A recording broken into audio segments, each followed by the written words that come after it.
मैं आपको बताऊं, निकाला नहीं है, उनकी जिंदगी के साथ कत्ल किया है, कत्ल।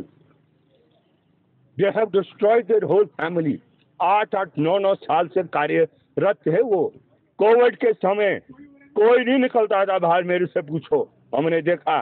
सब वो अपने अपने कुटिया में, मकानों में, महलों में छिप गए थे, कोई बाहर नहीं निकलता था। जो स्टाफ उस समय सेवाएं कर रहा था, है ना, यही था जो आपका एनएचएम का स्टाफ था, जो इस तरीके का स्टाफ था, उनमें से एक ये थे जो सेवा कर रहे थे। आप उनसे क्या काम ले रहे हैं? टेल मी, कौन है ये सेक्रेटरी महोदय? क्या कर रही है? डज शी नो कि भाई रूल्स एंड रेगुलेशंस क्या है, किस तरीके से निकाला जाता है? मैं अभी विनती करना चाहता हूं, सरकार से रिक्वेस्ट करना चाहता हूं, मेरी पेशेंस को टेस्ट मत करो। इस प्रश्न को लेकर आर पार की लड़ाई होगी। जो एनएचएम के कर्मी निकाले गए, जब वो निकाले गए थे 108 के, उस समय भी मैं धरने पर बैठ गया था, अंदर घुस गया था दफ्तर में, जो डायरेक्टर महोदय एनएचएम के, है ना। इसलिए आई एम वेरी क्लियर, है ना।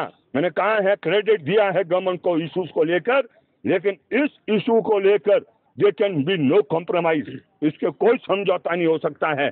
ये तौर तरीके 16वीं शताब्दी में होते होंगे, ये 16वीं शताब्दी के कानून यहाँ हिमाचल प्रदेश में नहीं चलने वाले। वो जितनी बड़ी आईएएस ऑफिसर हो वो जाने, है ना, लेकिन ये तौर तरीके अनएक्सेप्टेबल है हिमाचल प्रदेश में। हिमाचल प्रदेश की परंपरा, है ना, इंसानियत की परंपरा से गवर्न होती है। ये उनकी, ये क्या कहते हैं, दृष्टि से नहीं होगी, जो क्या कहते हैं शोषण, जुल्म और अत्याचार करते हैं। इसका सही समय में सही जवाब देंगे। अभी हम सरकार को मौका दे रहे हैं, please tell her to reverse this decision.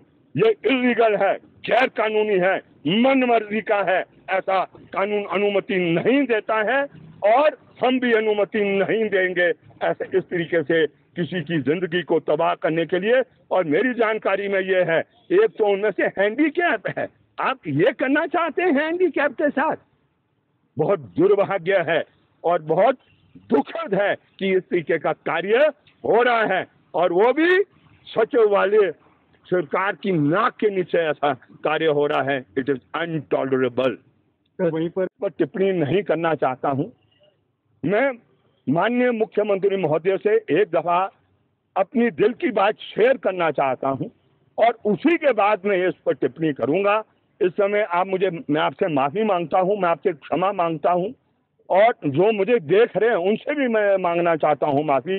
लेकिन पहले मैं अपनी बात को उनके साथ शेयर करूंगा, और उसके बाद अगर मुझे ऐसा लगता है कि हल नहीं निकलेगा, मैं निश्चित रूप से खुल के सामने आऊंगा। तो सवाल ये है कि एनएचएम, देखिए, मैंने बहुत जोश शब्द में अपनी बात बहुत साफ कह दी, और मुझे कोई हल्के में मत ले। मैं आपको बता दूं, हम उन लोगों से भी भिड़े हैं जो हिमाचल प्रदेश में जिनको शक्तिशाली माना जाता था।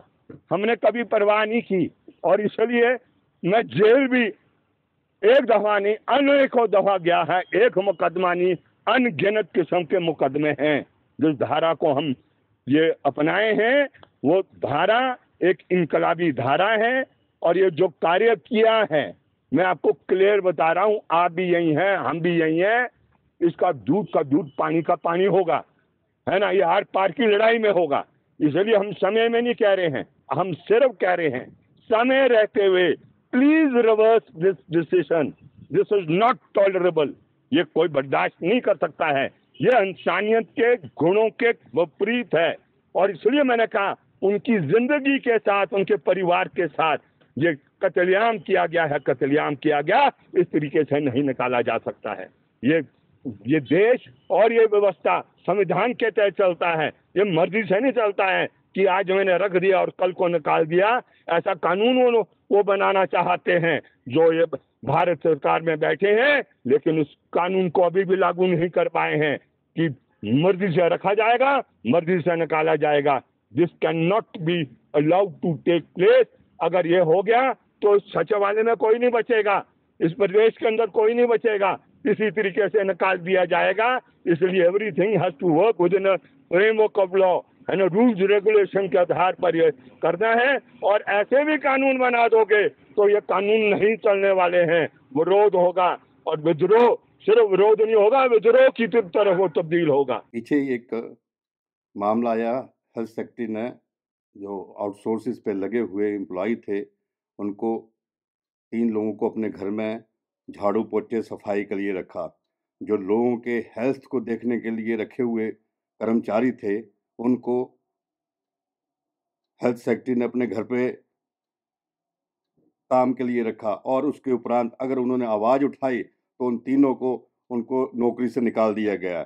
NRHM के तहत जो एम्प्लॉय कोविड में सेवा की, जिन एम्प्लॉइयों ने लोगों की 7,000 से ज़्यादा एम्प्लॉय जो हैं वो अभी तक चाहे IPH में कर रहे हो, PWD में कर रहे हो, उनकी छुट्टी जो है वो कर दी गई है।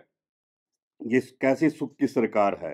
लोगों ने, जिस जनता ने आपको वोट दे के चुना, आपको सत्ता में लाई, और आप उनके लिए सुख की सरकार बन के नहीं दुख की सरकार बन के आए हैं।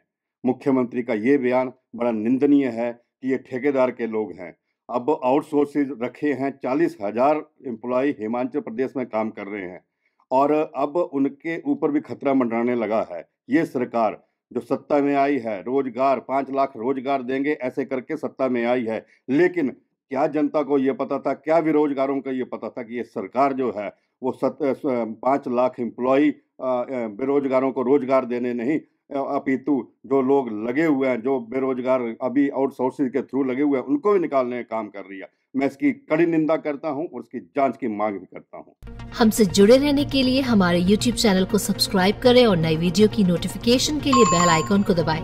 अगर आप ये वीडियो Facebook पर देख रहे हैं तो लाइक जरूर करें और ज्यादा से ज्यादा शेयर करें। इसी तरह के और भी अपडेट्स के लिए फॉलो करें हमारा Instagram पेज himachal.k3।